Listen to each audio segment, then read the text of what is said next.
하나님의 말씀은 고린도후서 12장 7절부터 10절 말씀까지 제가 봉독을 해드리도록 하겠습니다. 7절부터 10절 말씀까지입니다. 여러 계시를 받은 것이 지극히 크므로 너무 자만하지 않게 하시려고 내 육체에 가시고 사탄의 사자를 주셨으니 이는 나를 쳐서 너무 자만하지 않게 하려 하심이라.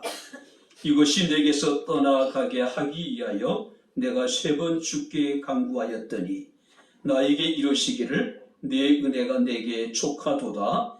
이는 내 능력이 약한 데서 온전하여 짐이라 하신지라. 그러므로 도리어 크게 기뻐함으로 나의 여러 약한 것들에 대하여 자랑하리니 이는 그리스도의 능력이 내게 머물게 하려 함이라. 그러므로 내가 그리스도를 위하여 약한 것들과 능욕과 궁핍과 박해와 공고를 기뻐하노니 이는 내가 약한 그때에 강함이라. 아멘. 하나님의 은혜와 사랑을 진심으로 감사를 드립니다. 오늘도 이 시간도 저희들에게 은혜를 베풀길 원하셔서 귀한 성도들 하나님 주님 앞에 나와 예배케 하시고 주의 말씀을 충동할 수 있는 은혜를 주심을 감사합니다. 기록된 예언의 말씀을 읽고 듣고 지켜 행하는 자가 복이 있다 하셨으니 말씀이 우리에게 복되게 하옵소서. 은혜가 되게 하옵소서. 힘이 되게 하옵소서. 예수님 이름으로 기도합나이다. 아멘. 할렐루야. 자, 우리 옆에 있는 분, 하나님 우리와 함께 하십니다. 인사하겠습니다. 하나님 우리와 함께 하십니다. 할렐루야.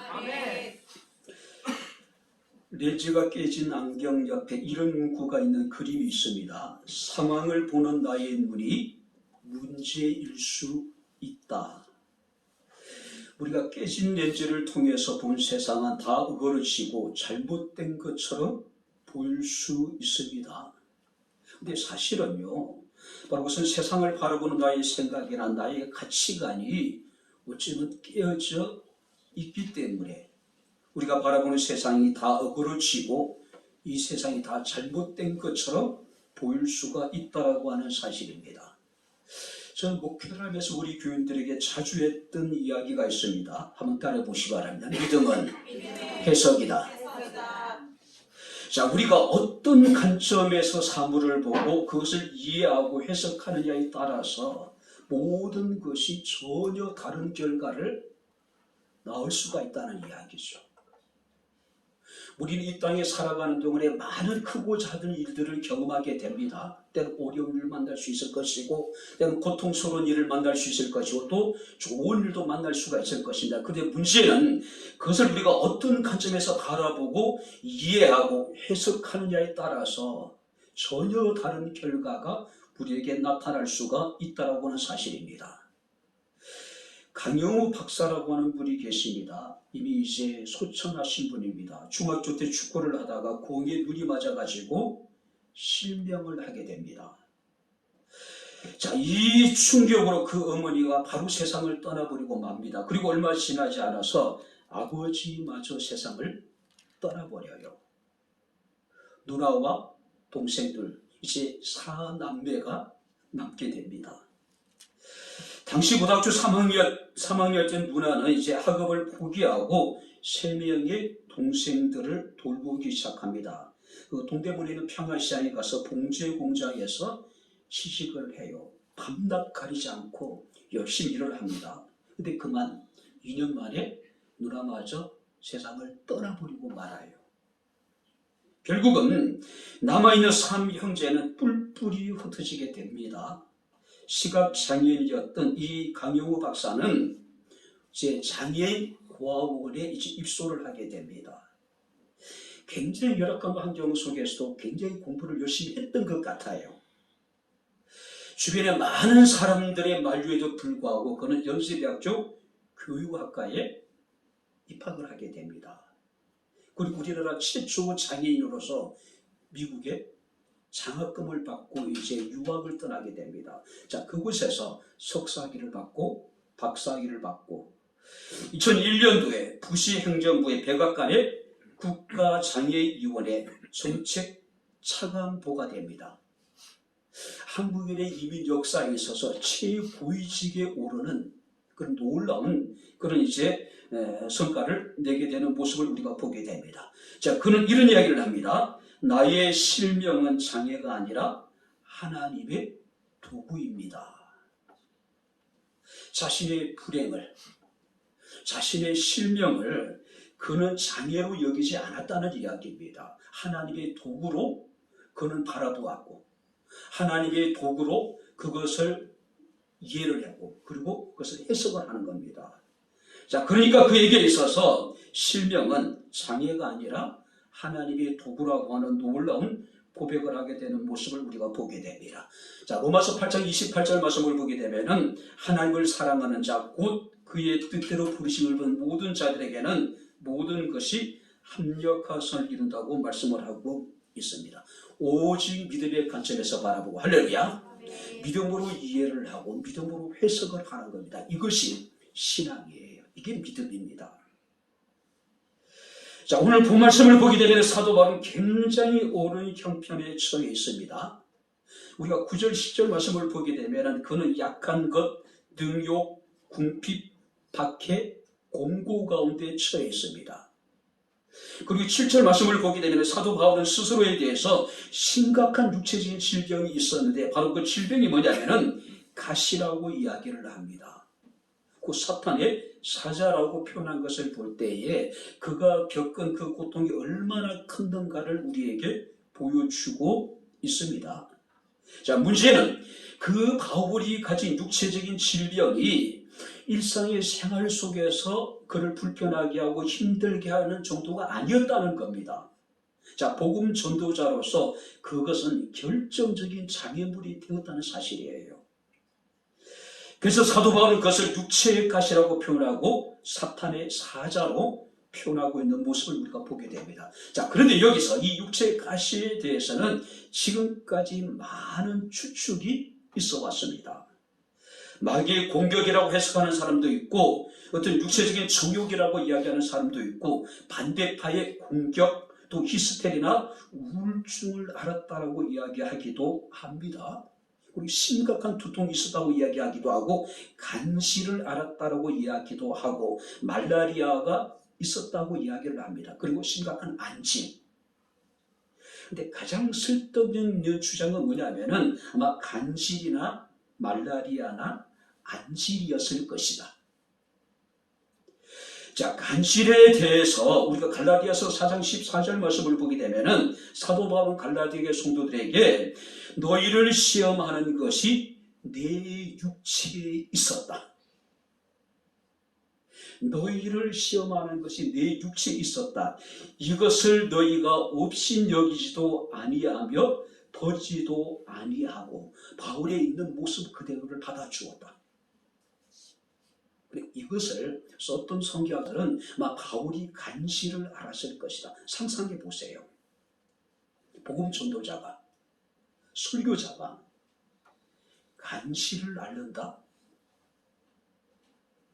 만약에 제가 지금 설교 중에 어떤 간실 현상이 나타난다면은 아마 여러분들이 기겁을 해서 일어나서 아마 성전 밖으로 뛰어나가지 않을까요? 제가 전도사 시절에 이 간질을 앓는 청년을 봤는데 정말로 심각하더라고요. 주변에 있는 사람들이 느낀 두려움, 주변에 느끼는 사람들이 어떤 느낀 불편함 굉장히 클 수밖에 없는 것이죠. 또 혹자는 말라리아라고 이야기를 합니다. 왜냐하면 당시 소아시아 지방에 유행했던 풍토병이었습니다. 바울이 그것을 복음을 전하다가 말라리아에 걸려서 만성적인 열병을 앓았을 것이다. 만성적인 열병, 수시로 열이 오르락 내리락 거리는 거예요.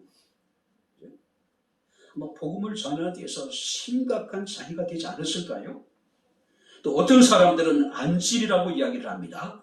바로 그 근거가 뭐냐면은 갈라디아서 4장 15절 말씀을 보게 되면은 갈라디아 교회 성도들이 바울을 대하는 태도를 전하고 있는데 너희 눈이라도 빼어서 나에게 주었을 것이다. 그러니까 그만큼 안질로 인하여서 바울이 겪었던 불편이 컸다는 이야기입니다. 고통이 컸다는 이야기예요. 자, 뿐만 아니라 갈라디아서 6장 11절 말씀을 보게 되면은 내 손으로 너희에게 이렇게 큰 글자로 쓴 것을 보라. 큰 글자로 썼다는 이야기는 눈에 심각한 장애를 가지고 있었다는 것을 의미한다는 이야기입니다. 그러다 보니까 바울에게는 심각한 안질이 있었을 것이다. 간질이든 말라리아든 안질이든 자, 일상의 생활 속에서 엄청난 불편을 주시오, 고통을 주시오. 또 복음 전도사로서는 치명적이잖아요. 그죠? 자, 분명히 확실한 것은 그 가시가 무엇인지는 잘 우리가 알 수 없겠지만 확실한 것은 그에게 큰 고통을 주었을 것이다. 그래서 바울은 그것이 자기에게 떠나가기를 위해서 성경 말씀을 보니까 세 번 하나님께 간구를 하게 됩니다. 그런데 하나님의 응답은 그것을 제어해 주지 않았다는 사실이에요.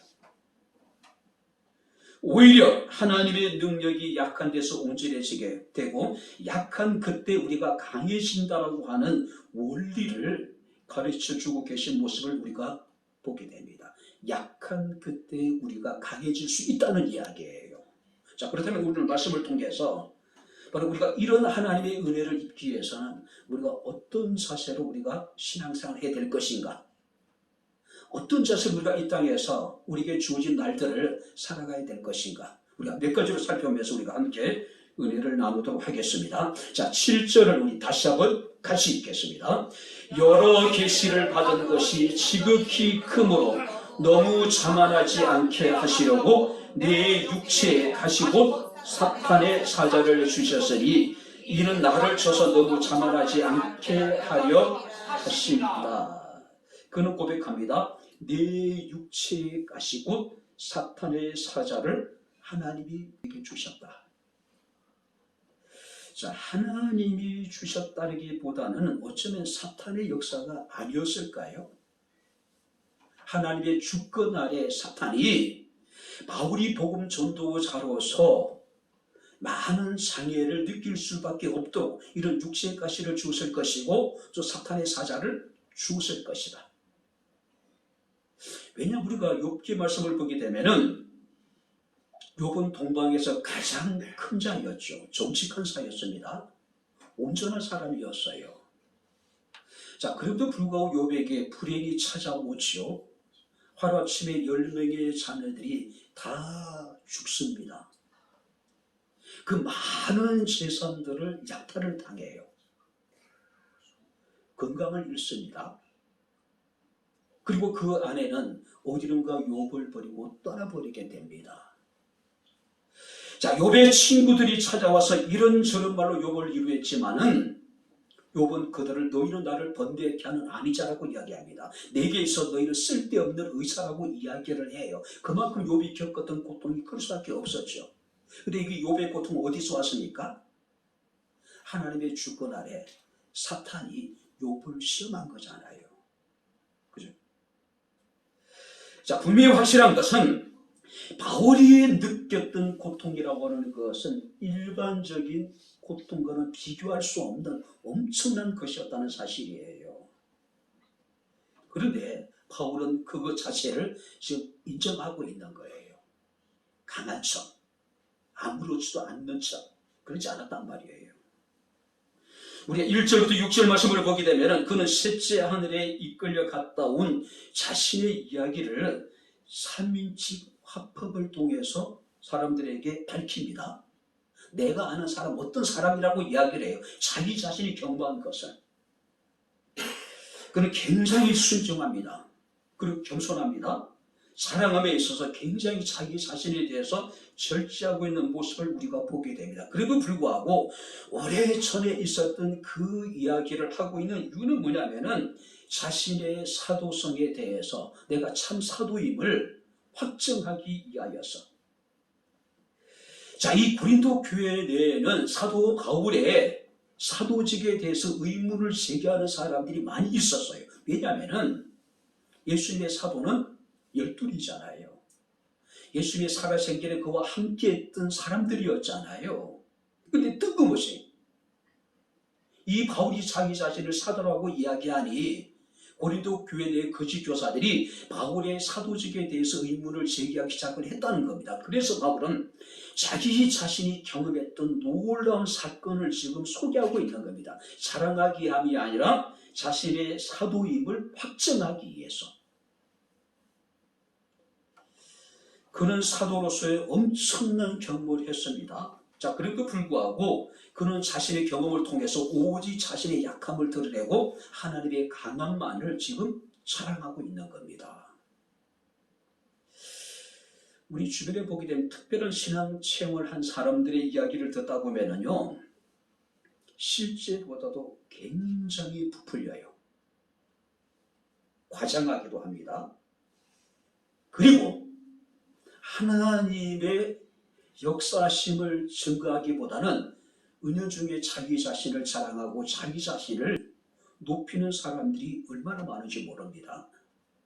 근데 분명 확실한 것은 어떤 체험도, 어떤 경험도 하나님의 말씀보다는 더 앞세울 수 없다는 사실이에요. 누가 어떤 놀라운 경험을 하더라도 하나님의 말씀이 그것을 뒷받침해 주지 않으면 그건 의미가 없는 거예요. 그죠? 자, 그런데 지금 여기 말씀을 보게 되면은 이 사도 바울은 자신의 약함을 지금 인정하고 있는 겁니다. 그리고 그것을 위해서 지금 기도하고 있는 거예요. 여러분들은 무엇을 자랑합니까? 오직 예수 그리스도만을 자랑할 수 있는 저와 여러분들의 삶이 될 수 있기를 주의 이름으로 축원합니다. 다섯 손가락의 이야기라고 하는 이야기가 있습니다. 다섯 손가락이 자신의 특징을 들면서 자랑을 합니다. 그러니까 자랑하기를 좋아하는 인간의 본능을 지금 꼬집고 있는 그런 여러분들이 그립니다. 그러니까 첫째 손가락 이야기합니다. 얘들아, 내가 엄지니까 내가 최고야. 그랬더니 둘째 손가락이 이야기합니다. 무슨 말이야? 사람들이 무엇인가를 가리킬 때는 내가 제일 많이 사용되는 거 너희가 알고 있지? 그랬더니 가운데 손가락이 이야기합니다. 야, 우리 중에 내가 제일 커. 그랬더니 넷째 손가락이 이야기를 합니다. 야, 사람들이 약혼을 하고 결혼을 할 때 중요한 사역을 할 때 내 손가락 이용하는 거 알고 있지? 근데 문제는 이제 새끼손가락이에요. 제일 가늘고 제일 적고 가장 쓸모없이 느껴지잖아요. 근데 새끼손가락 이야기를 합니다. 나 없으면 니네 다 장애인이야. 여러분들 한번 여기 한번 손을 한번 손바닥에 펴보세요. 새끼손가락을 두고 나머지 손가락 한번 힘을 한번 줘보세요. 어때요? 그리고 새끼손가락 같이 합쳐서 한번 힘을 줘보세요. 어때요? 가장 약하고 볼품없는 것 같지만은 새끼손가락이 모아지지 않으면요, 사람은 충분한 자기 힘을 발휘할 수가 없습니다. 굉장히 하찮은 것 같긴 하지만은 우리에게는 다 소중한 것들이라는 것이죠. 어느 것 하나 우리가 여러분들이 소홀히 할 수 있는 것이 없다라고 하는 사실이다. 분명히 그런데 사람들은 자기 관점에서 자기가 가장 자랑스럽고 가장 소중하다고 생각하고 있다라고 하는 사실입니다. 사람들은 흔히 자랑을 할 때 좋은 것 자랑하죠. 아름다운 것 자랑하잖아요. 우리가 여러분들이 카카오톡이라든지 또 여러 가지 어떤 그 SNS에 보게 되면은 사람들이 자기 어떤 상황에 대해서 계속해서 사진을 올리고 글을 올리잖아요. 예전에 우리 딸이 저한테 얘기해요. 제가 자주 사진을 바꾸니까 관종이냐고. 많은 사람들이 그렇잖아요. 그죠? 자기의 가장 멋있는 모습, 자기의 가장 행복한 모습들을 우리는 올리잖아요. 근데 실제 우리가 그만큼 행복할까요? 우리의 삶이 그만큼 즐거울까요? 사실 그렇지 못합니다. 그죠? 우리가 SNS에 올리는 그 우리의 모습만큼 우리가 행복하다면 얼마나 좋을까요? 누가 자신의 상처를 자랑하는 사람이 있을까요? 자기의 단점이라 자신의 약점을 자랑하는 사람이 있을까요? 그런데 하나님 앞에서는요, 우리가 이것을 부끄러워할 필요가 없다는 거죠. 우리의 모습 이대로 하나님 앞에 나아가는 겁니다. 할렐루야. 꾸며진 모습이 아니라 우리의 모습 이대로예요. 바울이 지금 그런 모습을 우리에게 보여주고 있는 겁니다.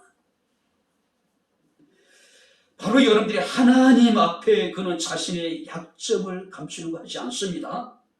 자신의 약함을 있는 모습 그대로를 지금 인정을 하고 있는 겁니다. 내 능력이 약한 데서 온전해진다라고 하는 하나님의 말씀을 듣게 됩니다. 바울은 이런 얘기합니다. 내가 약한 그때 내가 강해질 수 있다라고 이야기를 하고 있습니다.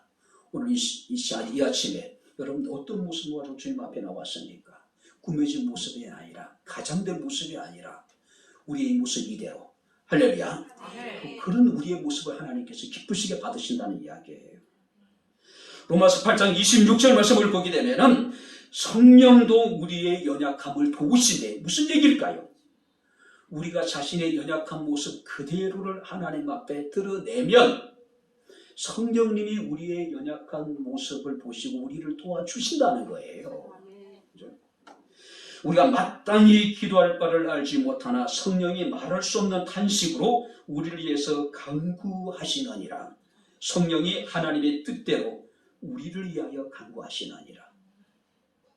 여러분들이 이 모습 이대로 주님 앞에 나올 때 성령이 우리의 연약함을 도와주실 뿐만 아니라 성령이 우리를 위해서 대신 하나님께 간구하시고 성령이 우리를 위해서 하나님의 뜻대로 간구해 주시되 기도해 주시다는 것이죠. 센 척하지 말라는 이야기, 힘 있는 척, 강한 척 하지 말래요. 바울은 그런 모습을 우리에게 보여주고 있습니다. 두 번째 한번 여러분들이 8절 말씀을 보시기 바랍니다. 같이 읽겠습니다. 이것이 내게서 떠나가게 하기 위하여 내가 3번 주께 간구하였더니. 자기의 연약함을 그대로 받아들입니다. 그리고 하나님 앞에 자신의 연약한 모습 그대로를 여러분들이 보여요. 인정을 합니다. 뿐만 아니라 그는 내가 3번 주께 간구했습니다. 무엇을 위해서요? 이것이 내게서 떠나가게 하기 위하여. 자신의 연약함이 육체의 가시가 사탄의 사자가 자기에게서 떠나가기를 위해서 3번 기도했대요. 3번 기도했답니다. 연약함으로 인해서 기도했다. 우리를 기도하게 하는 연약함은 결코 부끄러운 것이 아닙니다. 단점이 아닙니다. 이것은 추치도 아닙니다. 이것은 복이에요. 자신의 연약함 때문에 기도할 수 있다면 그 연약함은 우리에게 복이란 이야기예요. 은혜란 이야기예요. 하나님은 그렇게 해서라도 우리로 하여금 기도하게 하시기 때문에 그렇지 않습니까? 특별히 여기서 바울은 3번 기도했다고 이야기를 합니다. 자, 성경에서 3은요 완전함과 철저함을 상징하는 숫자예요. 그렇다면 바울이 3번 기도했다는 이야기는 딱 3번만 기도한 것은 아니겠죠. 불편을 느낄 때마다, 고통을 느낄 때마다 바울은 하나님께 기도하지 않았을까요? 근데 3번 기도했다는 이야기는 그가 철저히 하나님께 기도했다는 이야기예요. 온전히 하나님께 부르짖어 기도했다는 이야기입니다. 무엇을 위해서 기도했을까요? 그것이 자기에게서 떠나가기를 위해서 기도했다는 거죠. 이게 중요한 거예요. 우리 예수님도 십자가의 고난을 목전에 두시고 겟세마네 동산에서 기도하셨죠. 할 수만 있거든 이 잔을 내게서 지나가게 해달라고 강구하십니다. 예수님도 3번 기도하셨잖아요. 그죠? 자, 중요한 것은 문자적으로 3번 기도했다는 것은 무시할 필요는 없습니다. 그만큼 간절히 기도했다는 이야기입니다. 여러분들의 육체적인 가시가 있고 사탄의 사자가 여러분들을 고통스럽게 만들고 우리가 도저히 우리 힘으로 감당할 수 없는 불가항력적인 어렵고 힘든 일을 만나게 될 때에 바울이 하나님께 기도했듯이 예수님이 십자가를 목전에 두고 하나님께 부르짖어 간구했듯이 하나님께 기도할 수 있는 저와 여러분들의 삶이 되어줄 수 있기를 주의 이름으로 축원합니다. 이것은 성경이 우리에게 말씀하신 바예요. 야고보서 말씀을 보게 되면 너희 중에 고난 당하는 자가 있느냐? 저는 기도할 것이라고 말씀을 하고 있습니다. 뿐만 아니라 야고보서 5장 14절 말씀을 보게 되면 너희 중에 병든 자가 있느냐? 그는 교회의 장로를 청할 것이요 그들은 주의 이름으로 기름을 바르며 그를 위하여 기도할지니. 믿음의 기도는 병든 자를 구원하리니. 한번 따라해 보시기 바랍니다. 주께서 그를 일으키시리라. 병을 고치는 능력이 내게 있는 것이 아니라 우리는 그저 하나님께 기도할 뿐입니다.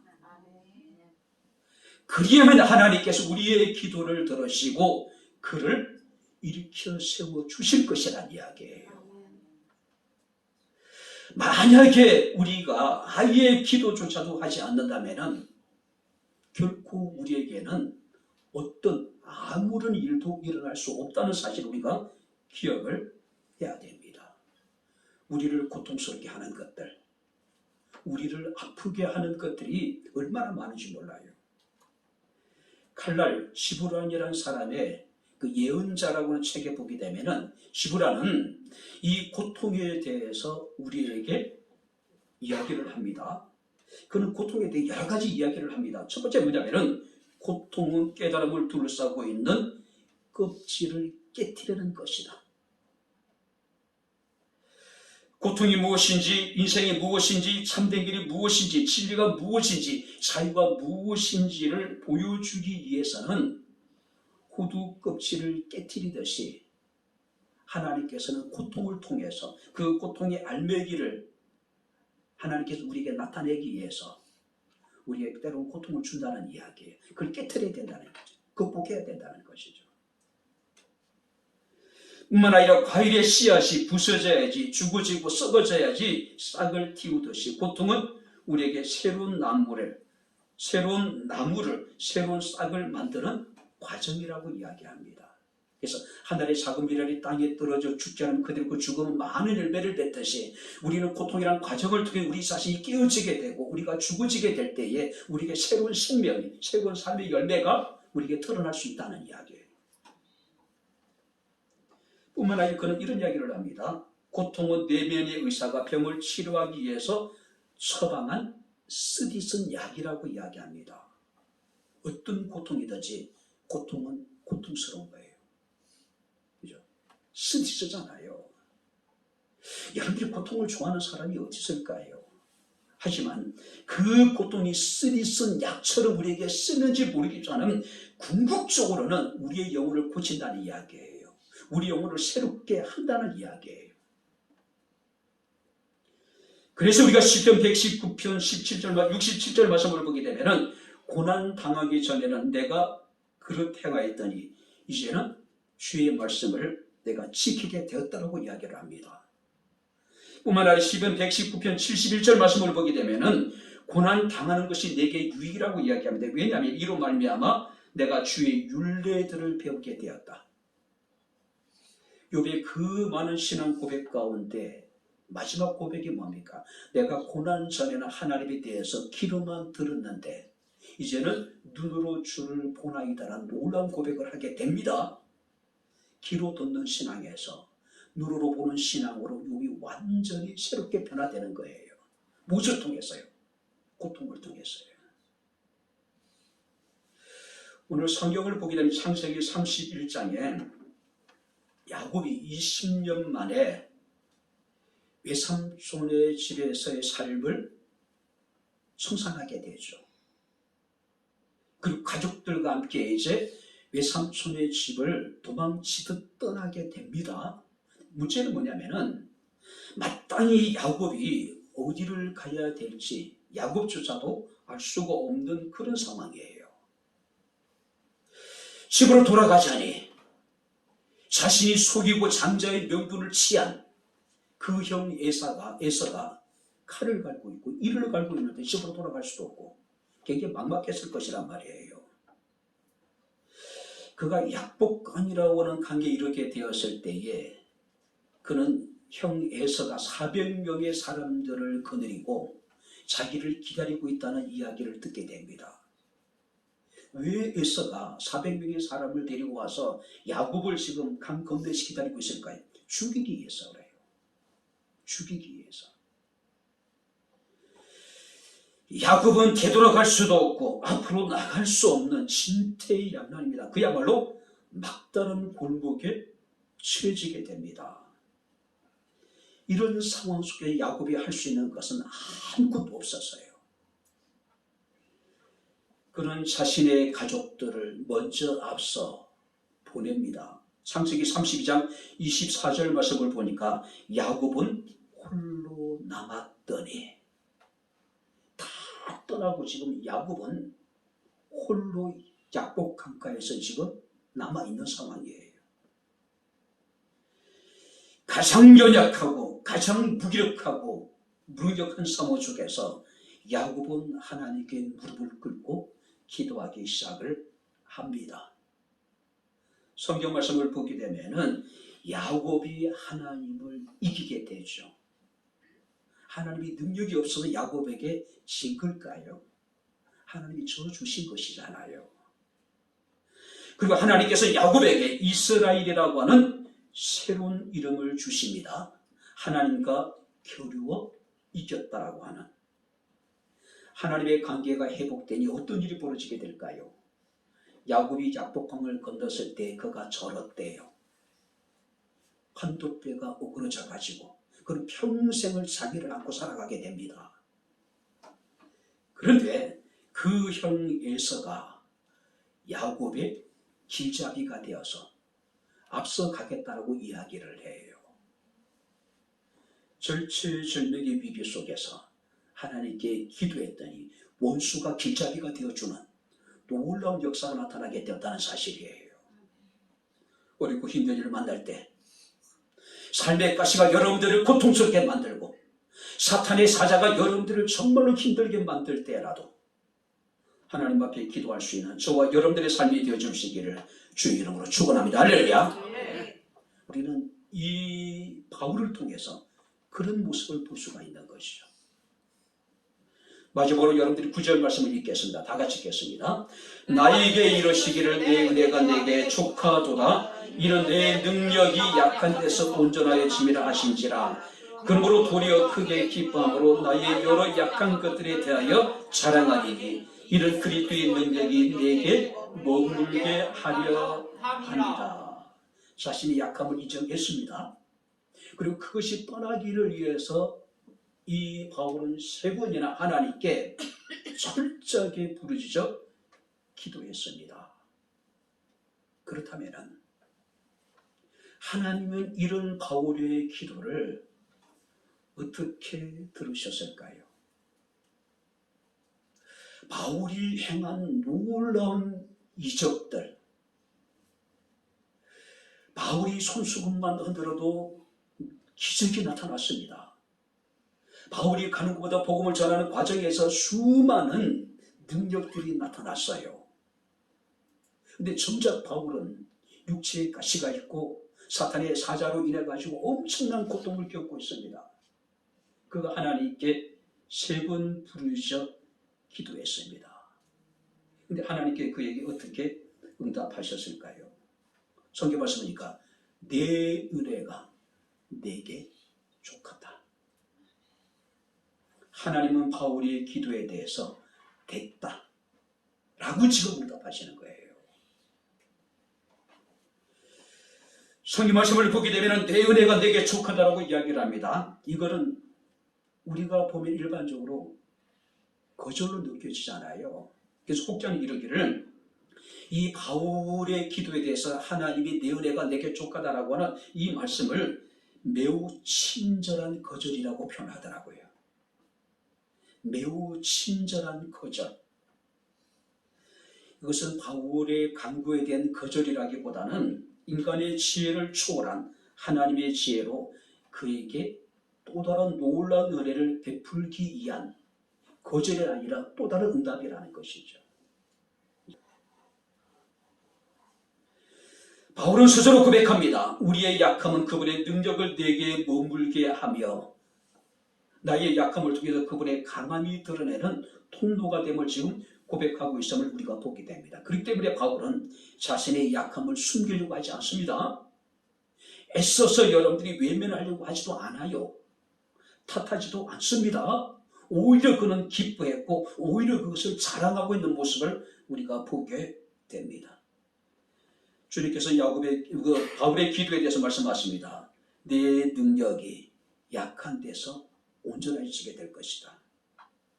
내 능력이 약한 데서 온전하게 될 것이다. 내 은혜가 내게 족하다라고 지금 말씀을 하고 있습니다. 바울은 그 하나님의 말씀을 온전히 신뢰합니다. 그래서 우리가 성경 말씀을 보게 되면은 그러므로 도리어 크게 기뻐하고 나의 약한 것들에 내가 자랑하고 뿐만 아니라 자신의 약함을 통해서 그리스도의 능력이 자신에게 머물게 될 것이라고 하는 사실에 대해서 그는 추후에 의심도 하지 않습니다. 이렇게 보세요. 내 은혜가 내게 족하다. 내 능력이 약한 데서 온전해짐이다. 이 말씀은 어떤 의미일까요? 바울을 향한 하나님의 위로이고 바울을 향한 하나님의 무한한 신뢰. 여러분 우리가 내가 무엇을 구해서 얻는 것도 중요하지만은 더 중요한 것은 우리를 향한 주님의 신뢰를 얻는 것 뿐만 아니라 주님을 향한 우리의 신뢰가 주님으로부터 인정을 받는 것 이게 더 중요하지 않을까요? 아니 내가 무엇인가를 누구에게 얻었다고 해요. 근데 만약에 그가 나를 신뢰하지 않는다면 내가 그를 신뢰하지 않는다면 그 얻은 것이 우리에게 무슨 의미가 있을까요? 얻는 것도 중요하지만 더 중요한 것은 신뢰를 얻는 것이고 나의 신뢰가 그에게 인정을 받는 것 이게 중요하지 않을까요? 하나님 우리의 육체의 가시까지도 포함한 우리의 연약함을 통해서 일을 하십니다. 우리의 인간적인 결함까지도 하나님께서는 포함해서 우리의 연약함을 통해서 하나님 우리를 통해서 일을 하시길 원하십니다.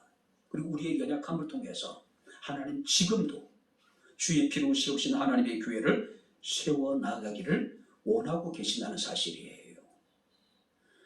우리는 종이처럼 쉽게 찢어지는 보잘것없는 가치 없는 무력한 존재이지만은 하나님 우리 가운데 함께 하시게 될 때에 우리는 강한 어떤 새보다도 강한 존재가 될 수 있다는 사실을 우리는 기억을 해야 될 것입니다. 여러분들이 약함이 있습니까? 여러분들의 삶에 부족함이 있을 수 있을 겁니다. 그럼 하나님께 일단 기도하십시오. 약함을 위해서 내가 겪는 이 고난이 이 가시가 내게서 떠나가기를 위해서 기도하십시오. 하나님이 반드시 우리에게 응답하실 수 있겠지만은 때로는 그 우리가 원하는 대로 우리의 기도가 이루어지지 않을 수도 있습니다. 그렇다면은 우리는 그것이 옮겨지지 않는 가시에 대해서 옮겨지지 않는 우리가 겪고 있는 고난에 대해서 고통에 대해서 하나님의 뜻이 어디 있는지 물어봐야 되겠죠. 그리고 하나님의 뜻에 대해서 우리가 기뻐하고 우리가 그것을 자랑하고 우리가 그것을 통해서 하나님을 기쁘시게 한다면 얼마나 좋을까요? 사랑하는 성도 여러분들, 우리의 있는 모습 그대로를 하나님 앞에 내어놓으십시오. 그리고 나의 약함을 위해서 하나님 앞에 기도하는 겁니다. 그리고 하나님의 그 약함을 통해서 하나님의 능력이 나에게 머물기를 위해서 우리가 기도해야 되지 않을까요? 때로는 약함이라는 것은 우리에게 불편할 수도 있겠죠. 우리를 고통스럽게 만들 수도 있을 겁니다. 근데 약하기 때문에 하나님을 더 의지할 수밖에 없을 것이고, 약하기 때문에 우리는 좀 더 하나님 앞에 진지한 모습으로 기도할 수밖에 없을 것이고, 예배할 수밖에 없을 것이고, 약하기 때문에 더욱더 하나님을 우리는 신뢰할 수밖에 없겠죠. 이제 말씀을 마치도록 하겠습니다.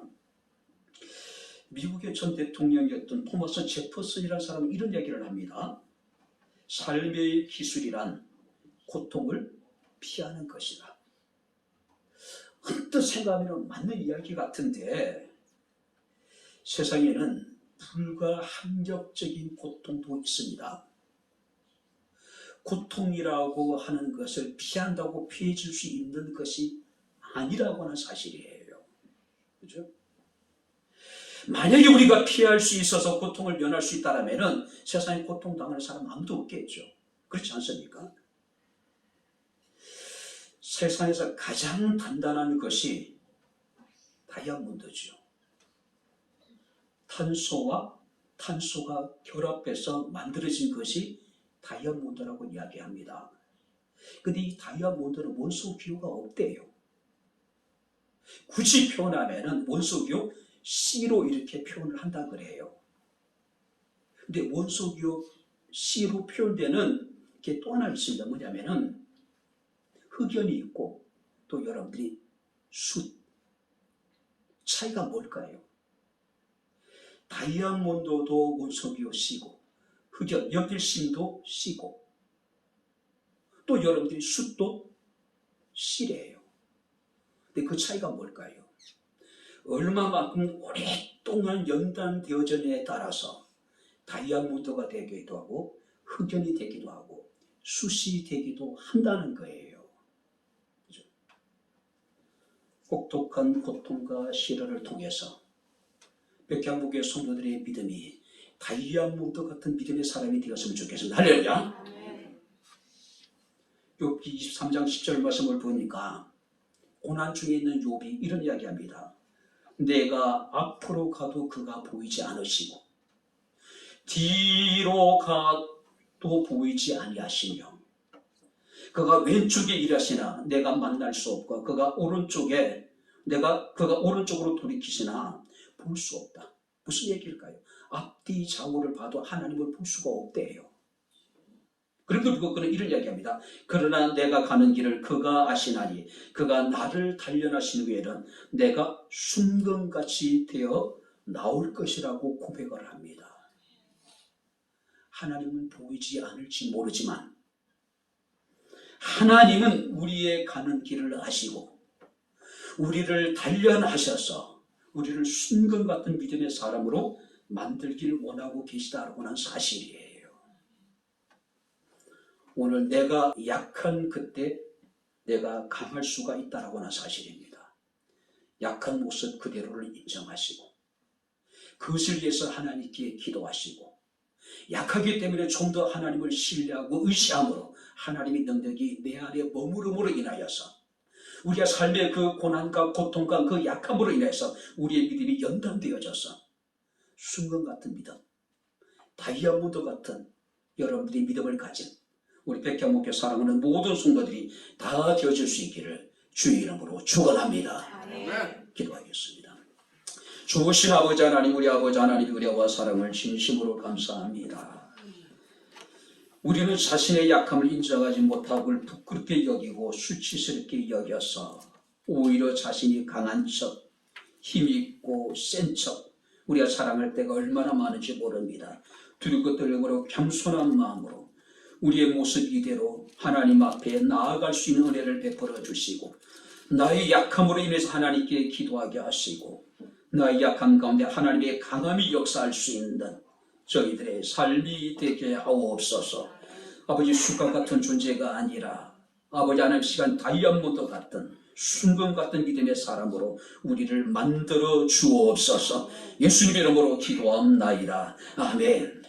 이제는 우리 주 예수 그리스도의 은혜와 하나님의 크신 사랑과 성령님의 교통 교제의 충만 역사 인도하심이 살아계신 하나님께 영과 진리로 예배한 주의 사랑하는 모든 성도들 머리머리 위에 저들의 가정과 직장과 사업장과 이 교회와 이 나라 이 민족 위에 지금부터 영원토록 함께 있을지어다.